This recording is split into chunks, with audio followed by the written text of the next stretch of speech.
Hello friend, जो SSC GD 10 जनवरी 2023 का जो एग्ज़ाम हुआ है ऑल शिफ्ट का, इस पीडीएफ में एनालिसिस पीडीएफ हम लोग देखेंगे। चलिए, क्वेश्चन है एसएससी जीडी एग्ज़ाम 10 जनवरी 2023 4 शिफ्ट में जो एग्ज़ाम हुआ है वो इम्पोर्टेंट जीके एक्स्ट्रा फैक्ट भी इसमें आपको मिलेंगे। इसमें हम देखिए आगे वाला पहला क्वेश्चन जो है 2017-18 विजय हजारे ट्रॉफी के विजेता कौन है। तो विजय हजारे ट्रॉफी का जो विजेता है तो इसका राइट आंसर है कर्नाटक। कर्नाटक जो है विजय हजारे ट्रॉफी के विजेता हैं और उप विजेता जो थे ये सौराष्ट्र थे। अगर 2018-19 की बात करें तो इसका राइट आंसर है Mumbai. Next question, Vijay Hazare trophy में जो फर्स्ट एडिशन है 2002-2003 में मोस्ट सक्सेसफुल तमिलनाडु 5 टाइटल। इसके बाद आगे बात करें हम लोग 2019-20 में विजय हजारे ट्रॉफी 18 नंबर के विजेता Karnataka 4th title. Running up Tamil Nadu most run David Padikkal. अगला क्वेश्चन देखें 2020-21 में जो विजेता है वो मुंबई है। 2021-22 में जो विजेता है वो हिमाचल प्रदेश और उप विजेता यहाँ पे तमिलनाडु है। अगला बात करें तो 86वां रणजी ट्रॉफी 2019 में जो 20 विजेता सौराष्ट्र, उप विजेता बंगाल। इसके बाद आगे बात करें हम लोग तो आप देख सकते हैं 2018-19 में जो विजेता है रणजी ट्रॉफी के विदर्भा। इसके बाद आगे बात करें 2021-22 में रणजी ट्रॉफी मध्य प्रदेश, उप विजेता मुंबई। शुरुआत जो हुआ था, पहला मैच जो हुआ था ये रणजी ट्रॉफी 1934 में हुआ था और 1934-35 में जो पहला संस्करण का विजेता था वो बॉम्बे विजेता था। Most successful Mumbai 41 title. कुल टीम कितने हैं? 38 हैं। आगे बात करते हैं हम लोग, इस ट्रॉफी का नाम प्रसिद्ध भारतीय क्रिकेट खिलाड़ी रणजीत सिंह जी के नाम पर रखा गया है, जिन्हें नवनागर के जाम साहब के नाम से भी जाना जाता है। Next question, Irani cup. अगला कप है Irani cup, the GR Irani cup. शुरुआत जो हुआ था इस ईरानी कप का 1959-60 में इसकी शुरुआत हुई थी ईरानी कप का। रणजी ट्रॉफी विजेता शेष भारत के मध्य खेला जाता है। Most successful rest of India 28 title के साथ। 1959-60 की जो प्रथम विजेता है वो बॉम्बे है और 2018-19 की जो विजेता है वो विदर्भा है। Next, Vidarbha cricket association stadium कहाँ है? नागपुर, महाराष्ट्र में। Rest of India cricket team के कप्तान कौन है? Ajinkya Rahane. 2022-23 Irani cup Madhya Pradesh vs rest of India. 2019-20 में rest of India. Next, Dilip trophy. अगला बात करते हैं हम लोग दिलीप ट्रॉफी, जिसका फर्स्ट जो एडिशन हुआ था 1961-62 में हुआ था और इसका विजेता जो था वेस्ट जोन था, इसका विजेता दिलीप ट्रॉफी की विजेता। नेक्स्ट बात करते हैं हम लोग 2019-20 में जो विजेता रहा इंडिया रेड और उप विजेता इंडिया ग्रीन रहा। 2022-23 में जो विजेता रहा दुलीप ट्रॉफी वेस्ट जोन विजेता रहा और उप विजेता साउथ जोन रहा। यह प्रतियोगिता भारत के भौगोलिक क्षेत्रों का प्रतिनिधित्व करने वाले टीमों के बीच भारत में खेला जाता है। ये प्रतियोगिता नवनागर के कुमार श्री दिलीप सिंह जी के नाम पर है। आगे हम लोग बात करते हैं सैयद मुश्ताक अली ट्रॉफी 2019-20 विजेता जो रहा ये कर्नाटक है और 2022-23 में जो विजेता रहा सैयद मुश्ताक अली ट्रॉफी मुंबई रहा है। 2021-22 में तमिलनाडु और 2020-21 में रहा तमिलनाडु ही रहा। आगे बात करते हैं विनोद माकंड ट्रॉफी 2019-20 की विजेता कौन है? उत्तर प्रदेश और अंडर 19 घरेलू क्रिकेट प्रतियोगिता। अगले बात करते हैं देवधर ट्रॉफी की बात करते हैं। देवधर ट्रॉफी इसमें जो है play on an annual basic among the 3 national level team India A, India B, India C. First edition जो इसका हुआ था 1973-74 में इसका फर्स्ट एडिशन हुआ था और 2019-20 में का जो विजेता रहा वो इंडिया बी विजेता रहा। आगे हम लोग बात करें तो कोच बिहार ट्रॉफी 2019-20 की विजेता कौन है? बड़ौदा और 2022 का जो विजेता है Vidarbha. Indian national cricket tournament of under 19 players अगला क्वेश्चन जो आया था उस क्वेश्चन है दूसरा जो क्वेश्चन आया था, कुचिपुड़ी नृत्य किस राज्य से संबंधित है, ये क्वेश्चन आया था। तो कुचिपुड़ी जो ये नृत्य है ये आंध्र प्रदेश से संबंधित है, ये क्वेश्चन आया होगा, जिसका राइट आंसर होगा आंध्र प्रदेश। अगर हम लोग आगे बात कर दें एक्स्ट्रा फैक्ट्स, तो तमिलनाडु जो है ये किस राज्य से संबंधित है, तमिलनाडु से। कथकली किस राज्य से संबंधित है, केरल से। मोहिनी अट्टम की बात करें तो ये किस संबंधित है, केरल से। और कुचिपुड़ी आंध्र प्रदेश से। आगे बात करें ओडिशा किस संबंधित है, ओडिसी ओडिशा से। मणिपुरी मणिपुर से। कथक उत्तर प्रदेश से। और सत्रिया जो है असम से संबंधित है। नेक्स्ट क्वेश्चन आया था आपका कि जीवाश्म ईंधन जलने पर प्रदूषण को कम करने के लिए किसकी संख्या बढ़ाई जाएगी। तो जीवाश्म ईंधन हाइड्रोकार्बन युक्त सामग्री है जो मृत पौधे और जानवरों के अवशेषों से पृथ्वी की पपड़ी में स्वाभाविक रूप से बनती है, जिसे ईंधन के रूप में निकाला और जलाया जाता है। मुख्य जीवाश्म ईंधन जैसे कोयला, तेल, प्राकृतिक गैस हैं। नेक्स्ट क्वेश्चन देखिए, अगर हम लोग अगला क्वेश्चन जो आया था क्वेश्चन 4 नंबर क्वेश्चन, मॉस और मार्केसिया, प्यूनेरिया, रिक्सिया किसके उदाहरण है, ये किसके उदाहरण है।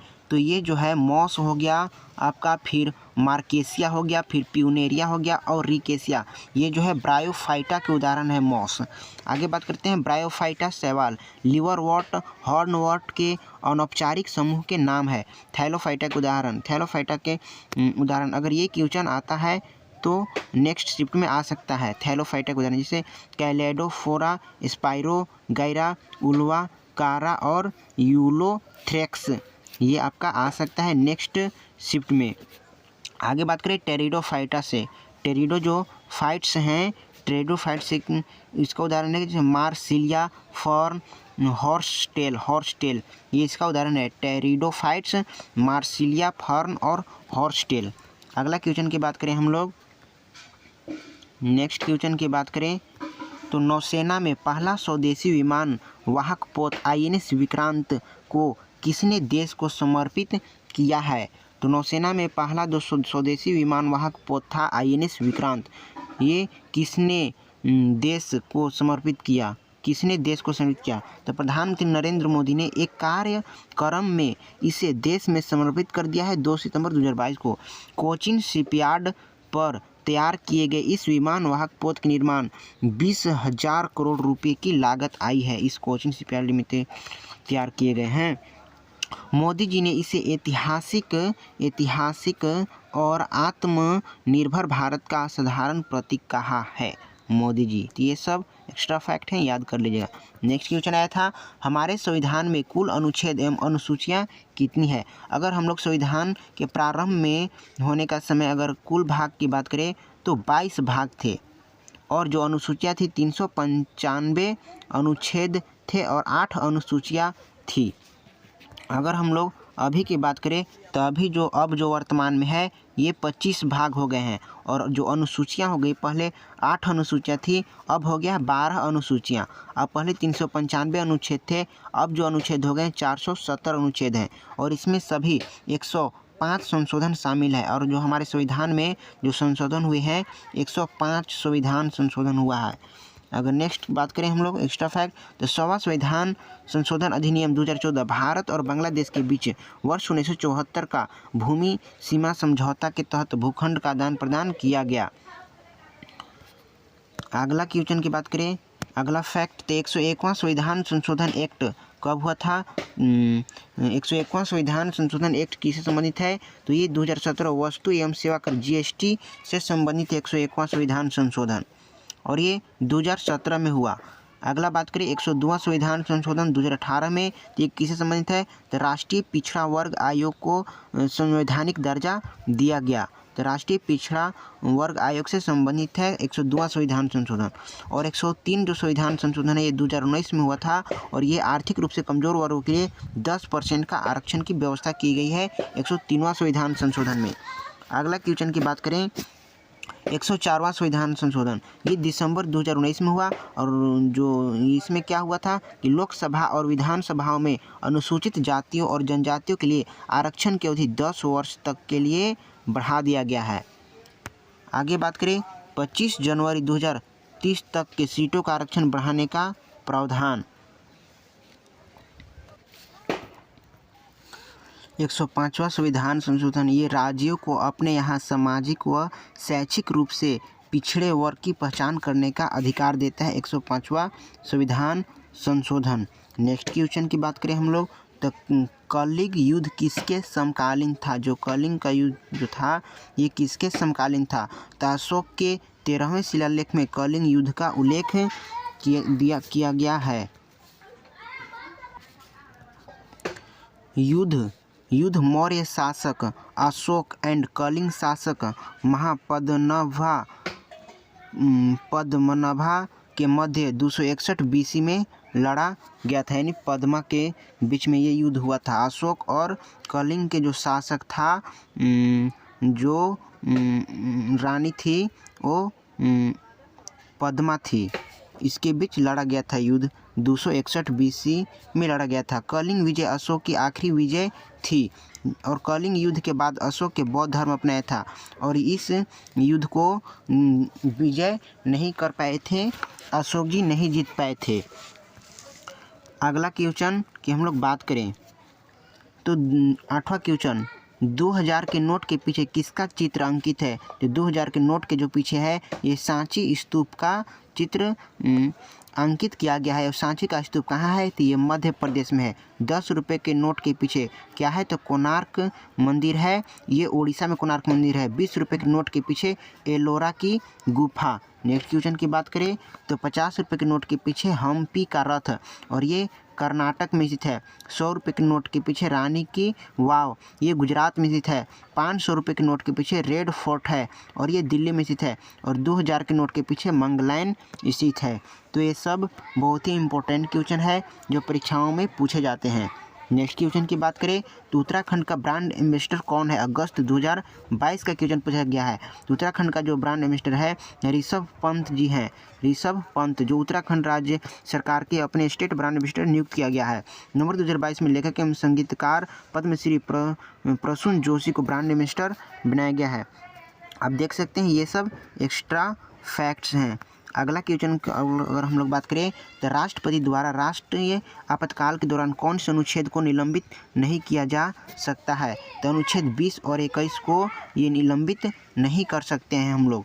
नेक्स्ट बात करें कि अनुच्छेद यहाँ पे 44वें संविधान संशोधन 1978 ने यह स्पष्ट किया कि राष्ट्रपति द्वारा राष्ट्रीय आपातकाल के दौरान अनुच्छेद 20 व 21 को निलंबित नहीं किया जा सकता है। अनुच्छेद 20 में क्या है? तो अपराधों के दोष सिद्धि के संबंध में संरक्षण। अनुच्छेद 21 प्राण एवं दैहिक स्वतंत्रता का अधिकार या इसको जीने का अधिकार कहते हैं अनुच्छेद 21 को। अनुच्छेद 21 से ये शिक्षा का अधिकार है और इस 86वां संविधान संशोधन द्वारा ऐड किया गया। नेक्स्ट क्वेश्चन की बात करें हम लोग, जो क्वेश्चन हमारा आया था ये क्वेश्चन था भारत के प्रथम नियमित जनगणना की शुरुआत कब हुई? तो ये जो नियमित जनगणना की जो शुरुआत किया था ये लॉर्ड रिपन के द्वारा किया गया था और ये 1881 में शुरू हुआ था। अगर प्रथम जनगणना जो हुआ था ये 1872 में हुआ था और लॉर्ड मेयो के काल में हुआ था। अगर प्रथम समकालीन जनगणना की बात करें तो इसकी शुरुआत 1881 में मानी गई है। नेक्स्ट क्वेश्चन की बात करें तो सबानी पटानिक कालीचरण पटनायक किस शास्त्रीय नृत्य से संबंधित है? तो उड़ीसा से ये संबंधित है। कालीचरण पटनायक और शिवानी पटनायक और कालीचरण पटनायक किस शास्त्रीय नृत्य से संबंधित है? तो ओडिसी से संबंधित है। आप देख सकते हैं सुदर्शन पटनायक 2014 जो पद्मश्री उड़ीसा से सैंड आर्टिस्ट के लिए दिया गया था। नेक्स्ट अगला क्वेश्चन की हम लोग बात करें तो काला घोड़ा काला महोत्सव ये कहाँ आयोजित होता है? काला घोड़ा काला महोत्सव कहाँ आयोजित होता है? तो ये मुंबई में आयोजित होता है 1999 से। जागोई मणिपुर का शास्त्रीय नृत्य। अगर जागोई की बात करें तो ये मणिपुर का शास्त्रीय नृत्य है। नेक्स्ट क्वेश्चन की बात करें तो राष्ट्रपति चुनाव में कौन कौन भाग लेता है? तो संसद के दोनों सदन लोकसभा और राज्यसभा और राज्य विधानसभाओं के केवल निर्वाचित सदस्य ही राष्ट्रपति के चुनाव में इलेक्टेड कॉलेज के सदस्य होते हैं। ये होते हैं। आगे बात करें राज्य विधान परिषद सदस्य राज्यसभा में राष्ट्रपति द्वारा 12 मनोनीत सदस्य राष्ट्रपति चुनाव में वोट नहीं डाल सकते हैं। आगे हम लोग बात करते हैं उपराष्ट्रपति के चुनाव में। उपराष्ट्रपति के चुनाव में संसद के दोनों सदनों के सभी सदस्य निर्वाचित और मनोनीत एकल संक्रमणित मनीय मत द्वारा अनुपातिक प्रतिनिधि प्रणाली के आधार पर मतदान के माध्यम से करते हैं।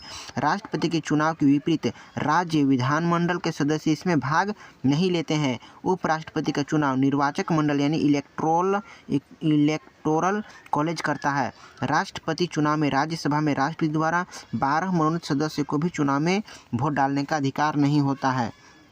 आगे बात करें, इंग्लिश चैनल को तैर कर पार करने वाली प्रथम भारतीय महिला कौन है? इसका राइट आंसर है आरती साहा। अगला क्वेश्चन की बात करें तो आरती साहा को 1960 में पद्मश्री से सम्मानित किया गया था। और भी क्वेश्चन यहाँ और भी बेस्ट फैक्ट्स हैं। 29 सितंबर 1959 को भी एशिया के करने वाले प्रथम महिला तैराक बन गई थी। नेक्स्ट क्वेश्चन की बात करें तो वह इस पुरस्कार को प्राप्त करने वाली भी प्रथम महिला है। नेक्स्ट क्वेश्चन, इंग्लिश चैनल तैरकर पार करने वाली विश्व की प्रथम महिला की बात करें तो गेर्ट्रूड एड्रेल होंगे और ये थे यूएसए के। नेक्स्ट क्वेश्चन है, भारत के मध्य से गुजरने वाला अक्षांश कौन सा है? तो ये कर्क रेखा। ये बहुत ही आसान क्वेश्चन पूछा गया था। कर्क रेखा 8 राज्यों से होकर गुजरता है। पहला है गुजरात, राजस्थान, मध्य प्रदेश, छत्तीसगढ़, झारखंड, फिर पश्चिम बंगाल, त्रिपुरा, मिजोरम। यानी इसका याद करने का एक ट्रिक है, गमछा झार मित्र पर।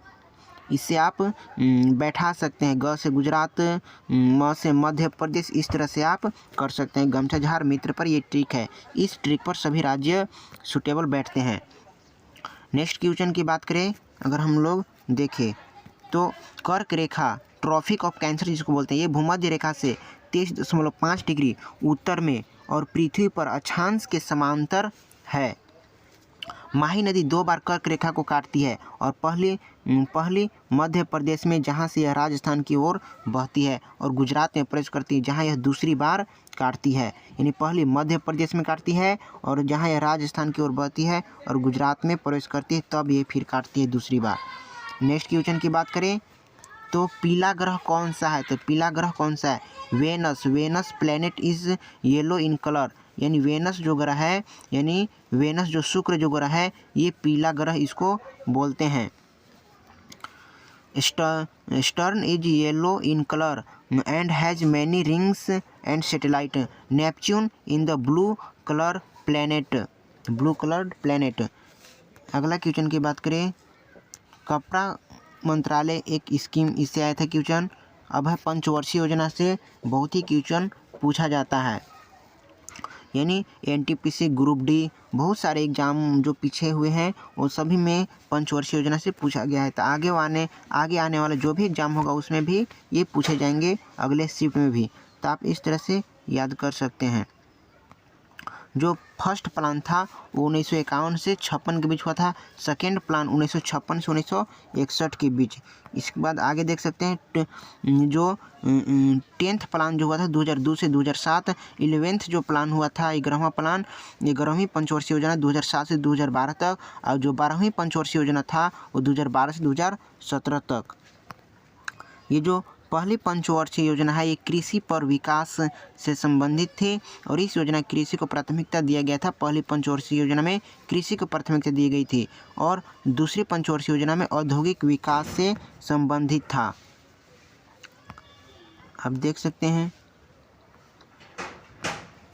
और जो हमारा 12वीं पंचवर्षीय योजना है 2012-17 में तेज, अधिक समावेशी और सतत विकास से संबंधित था। आगे देखिए यहाँ से क्वेश्चन पूछता है कि प्रथम पंचवर्षीय योजना किस मॉडल पर आधारित था? तो हैरेड और डोमर मॉडल पर आधारित है। तीसरी पंचवर्षीय योजना किस पर आधारित है? तो अन्य नाम जैसे गाडगिल योजना पर आधारित है। और तीसरी और चौथी पंचवर्षीय योजना के बीच अवकाश कारण था कि भारत पाकिस्तान युद्ध और तीसरी पंचवर्षीय योजना की विफलता थी। इंदिरा गांधी द्वारा गरीबी हटाओ का नारा 5वीं पंचवर्षीय योजना के दौरान दिया गया। 5वीं पंचवर्षीय योजना ड्राफ्ट जो तैयार किया था डीपी धर द्वारा तैयार किया गया था। आगे बात करें तो बोकारो स्टील प्लांट सोवियत संघ के सहयोग से तीसरी पंचवर्षीय योजना के अंतर्गत स्थापित किया गया था। तो बोकारो स्टील प्लांट जो है ये झारखंड में स्थित है और ये सोवियत संघ के सहयोग से स्थापित किया गया था और ये तीसरी पंचवर्षीय योजना के दौरान स्थापित किया गया था। नेक्स्ट क्वेश्चन की बात करें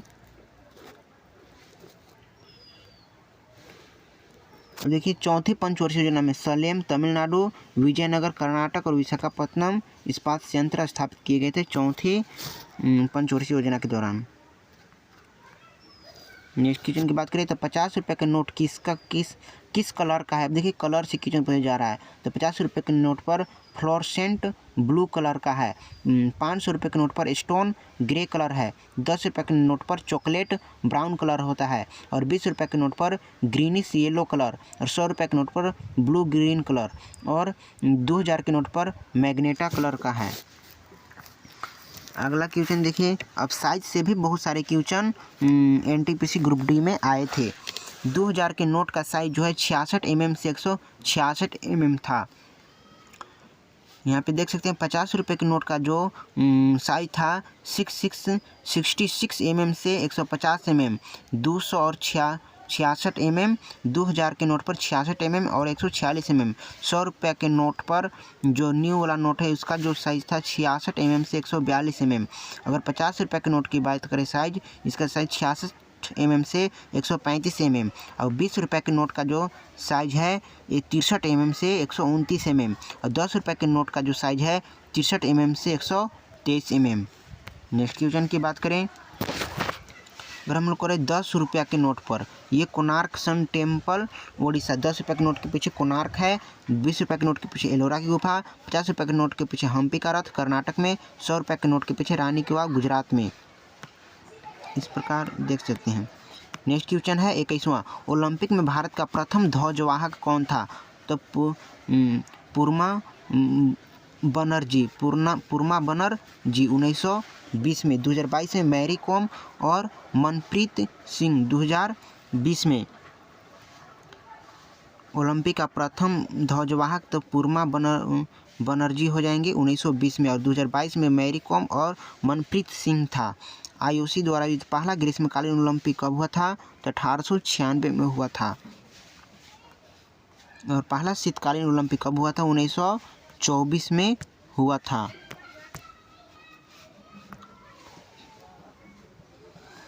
नेक्स्ट जो इस PDF है, अगर नेक्स्ट वीडियो के लिए लाइक सब्सक्राइब करें और नेक्स्ट वीडियो में जो भी बचेगा और नेक्स्ट वीडियो में